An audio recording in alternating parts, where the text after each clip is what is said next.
यह एक ऐसी दुनिया है जहां पैसों की कोई वैल्यू नहीं, यहाँ टाइम ही सब कुछ है। यहाँ अगर आपको कोई चीज खरीदनी है तो आपको उस चीज के बदले अपनी जिंदगी का कुछ टाइम देना पड़ेगा, तब जाकर आप उस चीज को खरीद पाएंगे। लेकिन इस दुनिया में एक अच्छी जिंदगी गुजारने के लिए आपके पास टाइम का होना भी जरूरी है, क्योंकि यहाँ जब किसी इंसान की एज 25 साल तक पहुंच जाती है तो उस इंसान के हाथ पर 1 साल का टाइम स्टार्ट हो जाता है। जिस पल काउंटडाउन 0 हुआ उसी पल वह इंसान खत्म। अमीरों के पास इतना टाइम था कि वह 1000 साल की जिंदगी भी जी सकते थे। अमीरों ने खुद के लिए एक अलग दुनिया बना ली थी जहां वो लोग एक सुकून भरी जिंदगी गुजार रहे थे, लेकिन वहीं दूसरी तरफ गेटो सिटी में रहने वाले गरीब लोग दिन रात मेहनत करके खुद के लिए टाइम कमाते थे, नहीं तो उनकी जिंदगी खत्म हो जाएगी। इन्हीं गरीबों की बस्ती में विल नाम का एक लड़का रहता था जिसकी घड़ी में सिर्फ 23 घंटे ही बचे थे। विल अपनी मॉम के साथ रहता था। अब क्योंकि 25 साल के बाद उम्र रुक जाती है, इसीलिए उसकी माँ 50 साल की होकर भी बहुत जवान दिख रही थी। आज विल की माँ का 50वां जन्मदिन था। विल अपनी मॉम का बर्थडे सेलिब्रेट करने के लिए पिछली रात ओवर टाइम करके एक शैंपेन की बोतल लाया था। यह देखकर विल की मॉम बहुत खुश हो जाती है और वो विल से कहती है कि मैं अपने पोतों को देखना चाहती हूँ, तुम किसी लड़की को डेट क्यों नहीं करते? जिस पर विल जवाब देता है कि इन सब चीजों के लिए टाइम किसके पास है। विल की मॉम ने उससे कहा कि इलेक्ट्रिसिटी बिल और बैंक से लिया हुआ लोन कल की डेट तक मुझे क्लियर करना होगा, नहीं तो हमें फाइन पड़ सकता है। इसीलिए अब मैं जा रही हूँ और कल रात तक सभी बिल्स और बैंक के लोन्स जमा करवा कर वापस आऊंगी। उसने कहा कि मेरे पास सिर्फ 3 दिन का टाइम है। इलेक्ट्रिसिटी बिल और बैंक का लोन चुकाने में मेरे पास लगभग सारा टाइम खर्च हो जाएगा, इसीलिए कल शाम को तुम जरूर बस स्टॉप पर मेरा इंतजार करना, ताकि मेरा सारा टाइम खत्म होने से पहले मैं तुमसे कुछ टाइम ले सकूं। इस पर विल ने कहा ठीक है, मैं टाइम पर पहुंच जाऊंगा। जाने से पहले विल की माँ विल के हाथ को छूकर उसकी बॉडी में 30 मिनट ट्रांसफर करती है ताकि विल अच्छा नाश्ता खरीद कर खा सके। इसके बाद दोनों अपने अपने काम पर निकल गए। रास्ते में विल के पास एक छोटी बच्ची आती है। वो विल को एक कैप्सूल देकर विल से उसका थोड़ा सा टाइम मांगती है। विल मुस्कुराते हुए उस छोटी बच्ची को कैप्सूल में अपनी जिंदगी का 5 मिनट का टाइम दे देता है और वह चली जाती है। यहाँ हमें पता चलता है कि यह लोग अपने टाइम को एक कैप्सूल में स्टोर भी कर सकते हैं, जिससे यह लोग कभी भी यूज और ट्रांसफर कर सकते हैं। इसके बाद विल काम के लिए फैक्ट्री पहुंच जाता है। काम शुरू करने से पहले वह कॉफी लेने जाता है, लेकिन वहां वह देखता है कि हर एक चीज का दाम डबल हो गया है। जहां पहले कॉफी 2 मिनट की मिलती थी, अब उसका प्राइस डबल होकर 4 मिनट हो चुका है। यहाँ पर कभी भी किसी चीज का भी दाम बढ़ा दिया जाता है बिना किसी अनाउंसमेंट के। ये बात विल को बहुत बुरी लगती है। मजबूरी में विल ने भी कॉफी के लिए अपनी जिंदगी के 4 मिनट पे किए और काम पर लग गया। दिन भर के काम के बाद रात के वक्त विल अपने दोस्त के साथ एक बार में जाता है। विल का दोस्त एक नंबर का शराबी था। वह हर वक्त शराब के नशे में टली रहता। विल का दोस्त विल को इशारे में बताता है कि वह आदमी सबको फ्री में दारू पिला रहा है और उसके पास बहुत ज्यादा टाइम है। ये सुनकर विल ने जब उस आदमी की तरफ देखा तो उसे चारों तरफ से लड़कियों ने घेरा हुआ था। विल की जब उस आदमी की घड़ी पर नजर गई तो उस आदमी के पास 116 साल का टाइम था। ये देखकर विल समझ जाता है कि यह आदमी ग्रीनिच सिटी से है, क्योंकि गेटो सिटी में लोगों के पास ज्यादा से ज्यादा 2 दिन का टाइम होता है। विल उस आदमी के पास आया और उसे वार्न करने लगा कि यहाँ पर तुम्हें नहीं होना चाहिए था। यहाँ चोरों का खतरा है, ये लोग तुम्हें मार कर तुम्हारा टाइम चुरा लेंगे, इसलिए जल्दी से यहाँ से निकल जाओ। लेकिन वो आदमी विल की बातों को सीरियस नहीं लेता और उसे इग्नोर करके ड्रिंक करने लग जाता है। तभी उस बार में फोर्टिस नाम का एक गैंगस्टर अपने ग्रुप के साथ आया, जिसे देखकर सारे लोग बाहर निकल भागे। दरअसल यह शहर के सबसे बड़े गुंडे हैं जो लोगों से जबरदस्ती टाइम चुराते हैं। विल का दोस्त विल को पकड़कर ले जाने लगा, लेकिन विल ने जाने से इनकार कर दिया और वहाँ एक कोने में छिपकर सब कुछ देखने लगा। फोर्टिस उस अमीर आदमी से उसका सारा टाइम लूटने आया था। फोर्टिस उस अमीर आदमी को चैलेंज करता है कि चलो पंजा लड़ाते हैं और जो हारेगा वह अपना सारा टाइम जीतने वाले को दे देगा। ये टाइम फाइट आर्म रेसलिंग की तरह थी, जिसमें 2 लोगों को एक दूसरे की कलाई पकड़नी होती थी। जिस भी इंसान की कलाई नीचे होती थी उसका टाइम घटने लगता था और वो टाइम उस आदमी के हाथ में ट्रांसफर होने लगता था जिसकी कलाई ऊपर होती थी। इस तरह जीतने वाला इंसान सारा टाइम उस दूसरे आदमी से अपनी बॉडी में स्टोर करके उसे मार देता।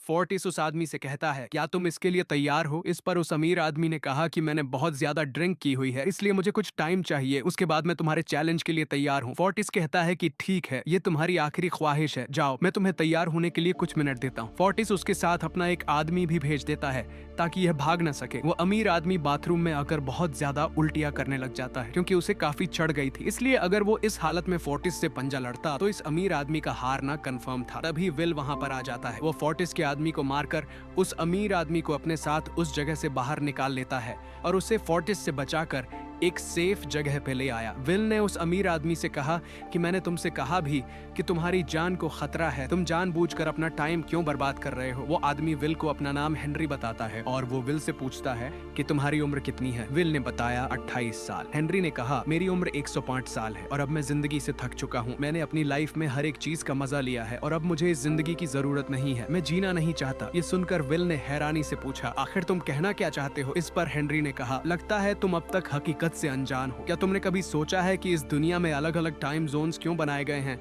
आखिर क्यों तुम्हारे टाइम जोन गेटो में किसी भी वक्त चीजों के दाम और टैक्स बढ़ा दिए जाते हैं। दरअसल महंगाई जानबूझकर बढ़ा दी जाती है ताकि गरीब लोग मरते रहें और उनकी मौत का फायदा ग्रीनविच टाइम जोन के अमीर लोगों को होता रहे। असल में ये सारा सिस्टम उन्हीं का बनाया हुआ है। जरा सोचो वहाँ ग्रीनविच टाइम जोन में लोगों के पास जीने के लिए हजारों साल है, लेकिन यहाँ गेटो में तुम लोग हर रोज जीने के लिए मेहनत मजदूरी करते हो।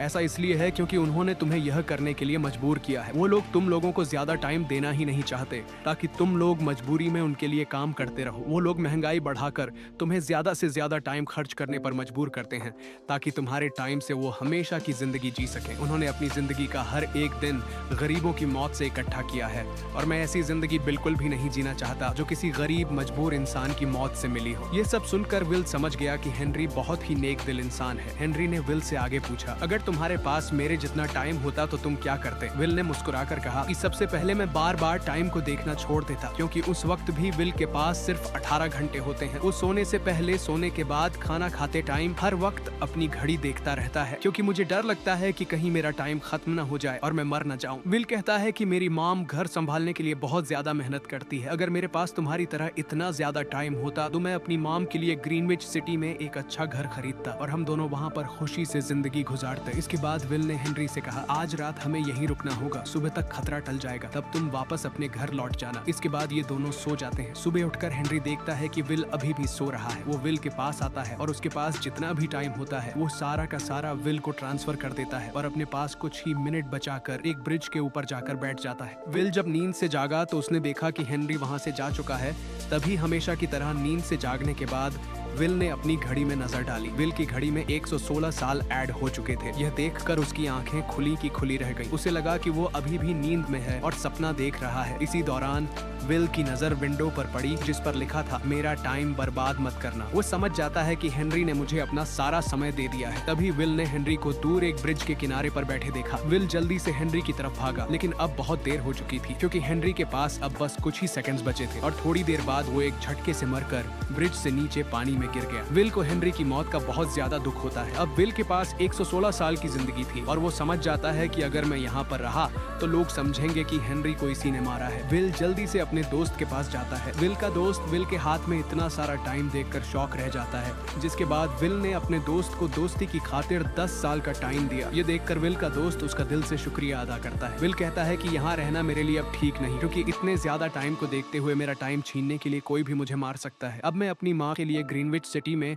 एक अच्छा सा घर खरीद सकता हूँ और वहाँ पर एक सेफ लाइफ गुजारूंगा। जिसके बाद विल अपने दोस्त को गुड बाय कहकर वहाँ से निकल जाता है और सीधा उस बस स्टॉप पर जाकर मॉम का इंतजार करने लगता है, जहाँ 2 दिन पहले उसकी मॉम ने उससे कहा था कि मैं इलेक्ट्रिसिटी का बिल और बैंक का लोन चुकाकर इस बस स्टॉप पर पहुंचूंगी। दूसरी तरफ विल की मॉम सारे लोन और बिल्स भरने के बाद घर लौटने के लिए बस में चढ़ी, पर तभी उसे पता लगा कि एक ही दिन में बस की टिकट के दाम डबल हो गए थे। पहले जहां टिकट 1 घंटे में आती थी वहीं अब प्राइस 2 घंटे हो गया था। ये देखकर विल की मॉम बहुत ज्यादा परेशान हो जाती है क्योंकि विल की मॉम के पास सिर्फ 1.5 घंटा बचा था। विल की मॉम बस ड्राइवर से रिक्वेस्ट करती है कि अगले स्टॉप पर मेरा बेटा उसे बाकी का टाइम दे देगा, लेकिन बस ड्राइवर ने साफ इनकार कर दिया और कहा कि अगर टाइम नहीं है तो फिर पैदल चली जाओ। लेकिन विल की मॉम को पता था कि अगला बस स्टॉप बहुत दूर है, अगर वह पैदल भी जाती है तो उसे पहुंचने में 2 घंटे लगेंगे। उस वक्त बस में ढेर सारे पैसेंजर्स सवार थे। विल की मॉम ने उनसे भी रिक्वेस्ट की पर किसी ने भी उनकी मदद नहीं की। इतने में ही बस वहां से निकल गई। विल की मॉम रेचल के पास ज्यादा टाइम नहीं बचा था, इसलिए वह दौड़ती हुई पैदल घर की तरफ भागने लगी। दूसरी तरफ विल अपनी मॉम के लिए फूलों का गुलदस्ता लिए बस स्टॉप पर उनका इंतजार कर रहा था क्योंकि आज उसे अपनी मॉम का बर्थडे सेलिब्रेट करना था। बस जब उस स्टॉप पर पहुंची तो कई सारे पैसेंजर्स उतर आए, पर उनमें से विल की मॉम नहीं थी। विल यह देखकर परेशान हो जाता है और उसे समझ आ गया कि जरूर उसकी मॉम मुसीबत में है। वह उसी वक्त अपनी मॉम की तलाश में भागा। उधर रेचल के पास अब कुछ ही मिनट बचे थे। वह रास्ते में आने वाली गाड़ियों और लोगों के घरों का दरवाजा पीट पीट कर उनसे थोड़ा समय उधार मांग रही थी, लेकिन अपना हाथ आगे करके तेजी से उनकी तरफ दौड़ने लगा। उधर रेचल के पास अब सिर्फ 10 सेकंड्स ही रह गए थे। वह भी पूरी तेजी से विल की ओर भाग रही थी, लेकिन जैसे ही रेचल अपने बेटे विल के पास पहुंची, उसका टाइम खत्म हो जाता है और वह मर जाती है। यह देखकर विल को बहुत दुख होता है, क्योंकि उसने अपनी मॉम के लिए क्या कुछ नहीं सोचा था। वह चीख चीख कर रोने लगा। अगली सुबह तक हेनरी की डेड बॉडी टाइम कीपर्स को मिल चुकी थी। ये टाइम कीपर्स वहां पर इन्वेस्टिगेशन करते हैं। आज की दुनिया में टाइम कीपर्स होते थे जो पुलिस की तरह थे। इन टाइम कीपर्स का काम भी क्राइम को रोकना होता है। टाइम कीपर्स के ऑफिसर रेमंड ने उस जगह में अच्छी तरह से जांच की, लेकिन उसे कोई भी क्लू नहीं मिला। तभी रेमंड की नजर उस ब्रिज के पास लगे सीसीटीवी कैमरा की तरफ गई। वह सीसीटीवी फुटेज चेक करने सीसीटीवी रूम के लिए निकल पड़ा। दूसरी तरफ विल समझ चुका था कि उसकी मॉम की मौत के लिए ग्रीनिच में रहने वाले अमीर लोग ही जिम्मेदार हैं, जिन्होंने गेटो शहर के लोगों को एक एक सेकंड का मोहताज बना दिया है। अब विल उनसे बदला लेने ग्रीनिच की तरफ निकल पड़ा और यहाँ से होती है असल कहानी शुरू। ग्रीनविच सिटी में एंटर होने के लिए विल को 1 साल का टाइम खर्च करना पड़ा और ग्रीनिच सिटी जा पहुंचा। वहाँ जब विल ने अमीर लोगों का लाइफस्टाइल देखा तो उसकी आंखें खुली की खुली रह गईं। वहाँ लोगों के पास इतना टाइम था कि वो लोग मरने का नाम तक भूल गए थे। यहाँ पर अमीर लोग के बॉडीगार्ड के पास भी 100 साल से भी ज्यादा का टाइम था। ये देखकर विल गुस्से से लाल हो जाता है, क्योंकि विल जिस शहर से आया था वहाँ पर लोगों के पास सिर्फ 24 घंटे की जिंदगी थी। विल वहाँ एक महंगे होटल में रुकता है। खाना खाते दौरान एक बहुत ही खूबसूरत लड़की विल को देखती है, जैसे उसे विल पसंद आ गया हो। दूसरी तरफ टाइम कीपर रेमंड हेनरी की मौत के वक्त का सीसीटीवी फुटेज चेक कर रहा था। तभी उसे फुटेज में विल दिखाई देता है। हालांकि कैमरा ने हेनरी को ब्रिज से गिरते हुए रिकॉर्ड नहीं किया था, लेकिन उस फुटेज में विल ब्रिज के पास खड़ा नजर आ रहा था, जिससे रेमंड को विल पर शक होने लगा। इसलिए रेमंड ने अपनी टीम को विल के बारे में जानकारी इकट्ठा करने को कहा। रिसर्च के दौरान टाइम कीपर्स को यह बात पता चल जाती है कि विल नाम का एक आदमी बहुत सारा टाइम खर्च करके ग्रीनविच सिटी में एंटर हो गया है, जिससे रेमंड को यह बात कंफर्म हो जाती है कि विल ने ही हेनरी को मारा है। रेमंड उसी वक्त अपनी टीम के साथ ग्रीनविच शहर की ओर रवाना हो गया। दूसरी ओर ग्रीनविच शहर में विल एक कैसीनो में आया, जहाँ कुछ अमीर लोग पोकर खेल रहे थे। विल भी उनके साथ बैठ जाता है। एक नए आदमी को देखकर ये लोग उस पर हंसने लगते हैं, लेकिन विल गैम्बलिंग में माहिर था।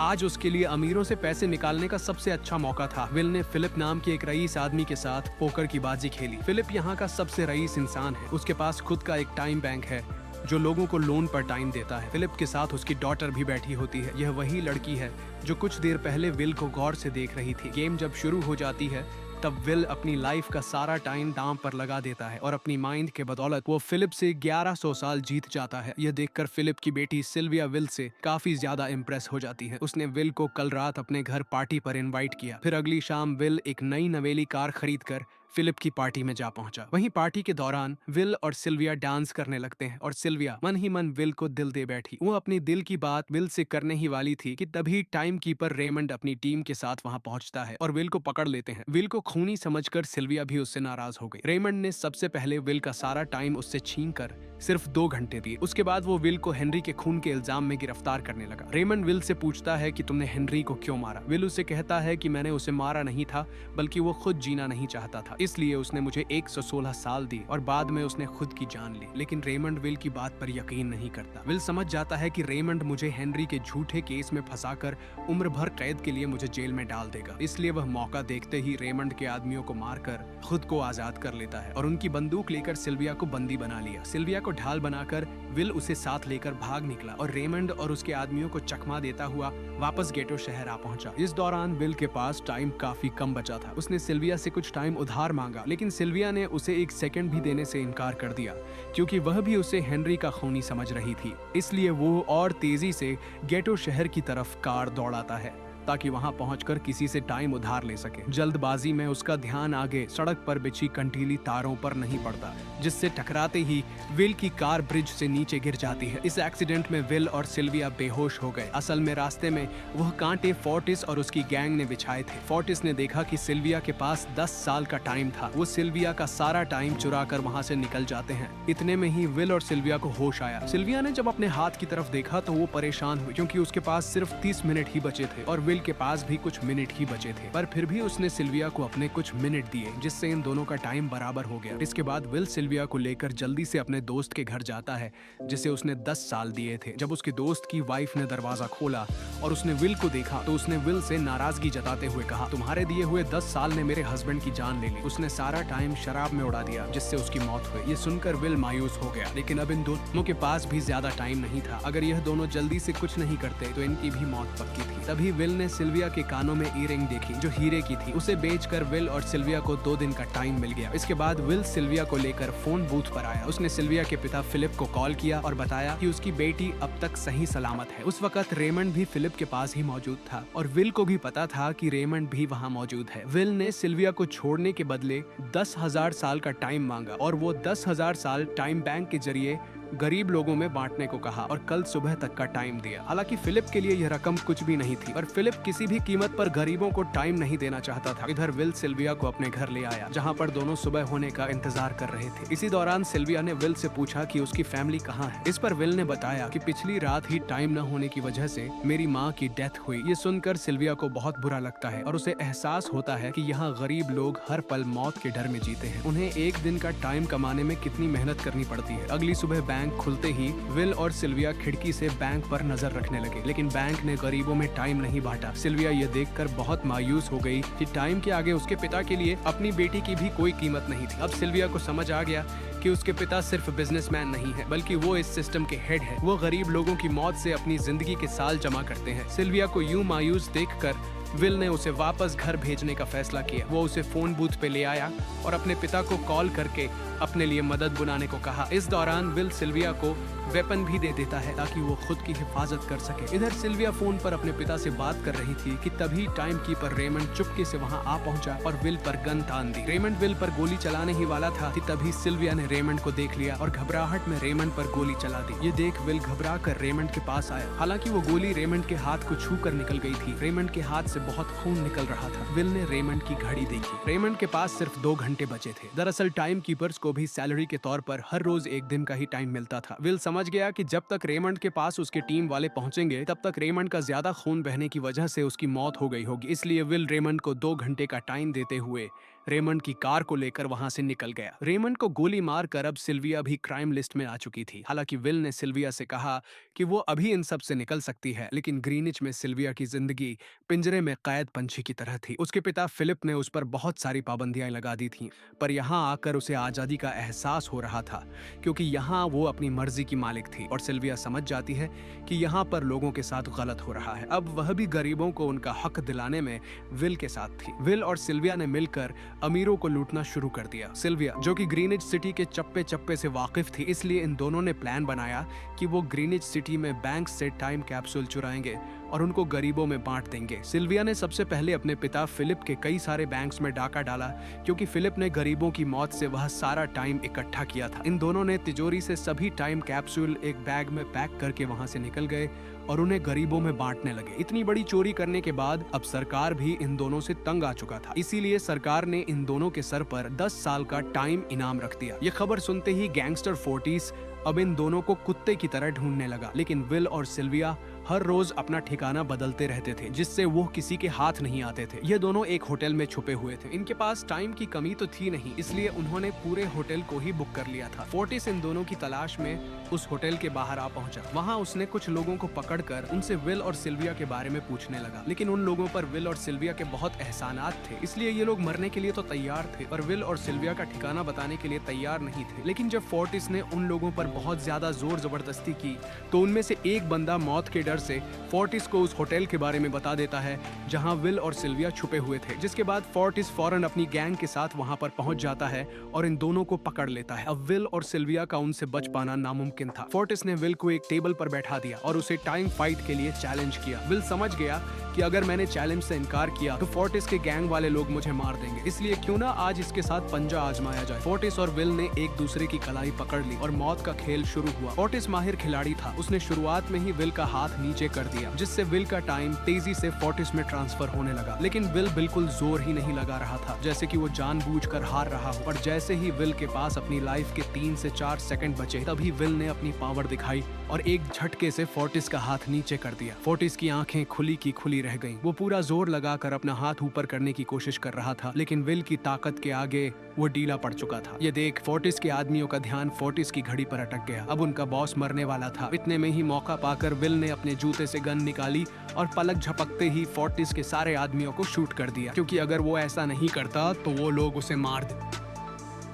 इसी के साथ फोर्टिस का टाइम 0 हो गया और वह भी मारा गया। विल और सिल्विया जल्दी से वहां से भाग निकले। इसी दौरान उन्होंने देखा कि अमीरों ने सारा खेल पलट दिया था। विल और सिल्विया ने गरीबों में जितना भी टाइम बांटा था उसकी वैल्यू अब कुछ भी नहीं रही थी, क्योंकि अमीरों ने महंगाई के दर को कई गुना बढ़ा दिया था। यह देख विल हारा हुआ महसूस करने लगा और उसे लगा कि मैं कभी भी इन गरीबों को उनका हक नहीं दिला सकूंगा। उसने सिल्विया से कहा कि अब सब खत्म हो चुका है। अगर वो लोगों में 1000 साल भी बांट दें तो अमीर लोग महंगाई को और ज्यादा बढ़ा देंगे, जिससे लोगों की हालत कभी नहीं सुधर पाएगी। सिल्विया ने कहा कि कोई तो रास्ता होगा। इस पर विल ने कहा कि हमें लाखों साल चुरा कर इन लोगों को देने होंगे, तब जाकर हम लोग महंगाई को कंट्रोल कर सकते हैं। हालांकि यह इतना आसान नहीं था, पर सिल्विया ने इसके लिए एक प्लान सोच रखा था। अगली ही सुबह जब फिलिप अपने बॉडीगार्ड्स के साथ ऑफिस पहुंचा, तभी सिल्विया वहां आई और उसने अपने पिता से कहा कि वो सरेंडर करना चाहती है। तब सारे गार्ड्स ने सिल्विया पर गन तान दी, लेकिन तभी वहां पीछे से गार्ड के बेस में छिपा विल वहां आ पहुंचा। उसने फिलिप के सर पर गन रखी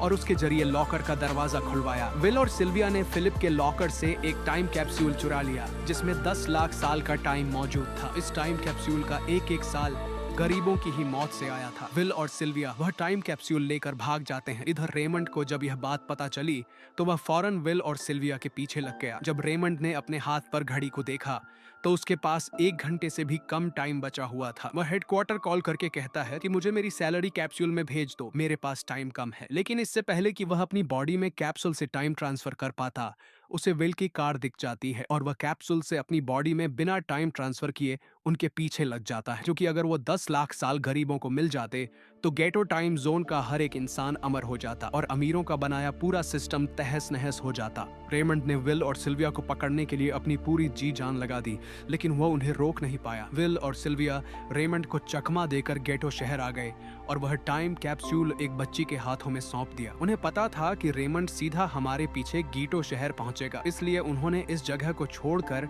एक सुनसान जगह पर चले गए। उधर उन्होंने गीटो शहर के लोगों में लाखों साल बांटकर उन्हें अमर कर दिया था, लेकिन खुद इन दोनों के पास बहुत ही कम टाइम बच जाता है। बदकिस्मती से उसी पल रेमंड ने उन्हें पकड़ लिया। रेमंड ने विल को धमकी देते हुए कहा, अगर तुम्हें अपनी जान प्यारी है तो चुराया हुआ सारा टाइम वापस कर दो। तब विल ने उसे अपनी घड़ी का समय दिखाया। विल और सिल्विया के पास कुछ ही मिनट बचे थे। विल ने रेमंड से कहा, कहीं तुम भूल तो नहीं गए? याद है जब तुम मरने वाले थे तो मैंने तुम्हें कुछ टाइम उधार दिया था, टाइम तो तुम्हें मुझे वापस करना चाहिए। यह सुनकर रेमंड को याद आया कि विल और सिल्विया को पकड़ने की जल्दी में उसने अपने टाइम पर ध्यान ही नहीं दिया। जब उसने अपनी घड़ी पर नजर डाली तो उसके पास सिर्फ 5 सेकंड ही बचे थे, जो देखते ही देखते 0 हो गए और रेमंड मारा गया। विल और सिल्विया रेमंड से तो बच गए थे, पर इन दोनों के पास भी अब सिर्फ एक मिनट ही बचा था। ऊपर से उस सुनसान इलाके में उनकी मदद करने वाला भी अब कोई नहीं था। उन्हें अपनी मौत साफ नजर आ रही थी। इन दोनों ने मायूस होकर एक दूसरे को गले लगाया और तभी विल को रेमंड की कार नजर आई। विल फौरन कार की तरफ भागा